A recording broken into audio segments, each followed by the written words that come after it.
We're obviously here with heavy hearts, and everyone's expressed that from our people giving testimony to other senators about the regret and condolences we give to the families of those that were killed and all those who are injured and are still recovering. I'd like to really just drill down to some of what the key issues are in preventing us from getting PTC implemented. And the first is, Mr. Laube, you highlighted in your testimony that people are having trouble, or railroads are having trouble implementing PTC because of the cost. The cost of funding PTC is a big challenge, and I guess I'm wondering, do commuter railroads have enough money to implement positive train control? What are the concerns you're hearing from them with their limited budgets? Thank you for that question, Senator. The cost is certainly a driving factor for the commuter railroads. The commuter railroads are public agencies. They operate budgets similar to the way the federal government does, where they have to look 3 years ahead to get funds. The cost of PTC is quite high, $3.48 billion for the public commuter agencies, and at this point they've spent $950 million. So they have a long way to go. We feel that the government has a role in funding this positive train control improvement.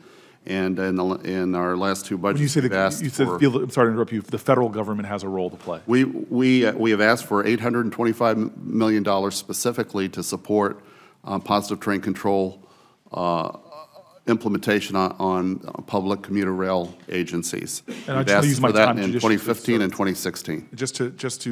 So Amtrak along the Northeast Corridor will have their PTC implemented by the end of this year, correct? Correct. And were they able to do that, Mr. Laube, in your estimation, by robbing Peter to pay Paul and preventing investments in other areas? How did they get it done in the Northeast Corridor by the deadline or by the end of this year, and other folks are not able to? Well, to Amtrak's credit, Amtrak started long ago with a voluntary application of the access system. They were developing it before the PTC mandate was ever issued on RSI-8. We've been working with them for years on that. Okay. And financing mechanisms, the MTA was recently approved by the FRA, about $987 million in rail financing. I'm looking at this myself with some legislation we're looking to introduce to make this program more accessible. Is that a possible way to help finance PTC implementation? It is. It is based on loans. Someone has to pay those loans, but the more funds that are accessible to the railroad, the public commuter railroads, the quicker we will get this in place.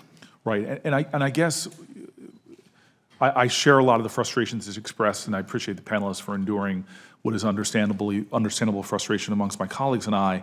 But I also don't want to shirk the responsibility that we have. We're debating right now more than $500 billion for national defense. And when I think of defense of this country, it's also this idea that we should be defending people in the homeland from tragedies that are occurring because of an infrastructure that has fallen way behind our global competitors. America is number one, that's what I believe, but yet we have an infrastructure that's ranked well out of the top 10 compared to other nations that have faster moving trains, more efficient, safer, faster ports, better aviation infrastructure, and roads and bridges that are not crumbling, threatening our nation. And so I understand that there's a lot of responsibility, frankly, that's represented by the people that are giving testimony here. But the fact that one of the biggest reasons I'm hearing is because of a lack of resources, often small changes that could be being made that we're not investing. That is very frustrating to me. Two more quick questions in the limited time. You all, as soon as the accident happened, though, you did a lot. Amtrak was ordered to put a lot of other safety measures in place. And that should not be isolated, obviously, to just the Northeast Corridor. Our entire nation should do the common sense safety implementation to make sure the things that were done post-accident could have been done pre-accident. And I want to make sure they're being done all across our commuter rail systems in America. Senator, we have issued a safety advisory yesterday that takes many of the solutions that improve safety on the Amtrak corridor and ask the other commuter railroads to consider making changes to implement those same types of solutions. And I'm going to just real quick, Mr. Mathias, the congestion within the Northeast Corridor and the New York, New Jersey region, or in the Northeast Corridor in general, are you concerned about interference as an issue for the implementation of positive train control? Is that a real issue that we in Congress should be focusing on as well?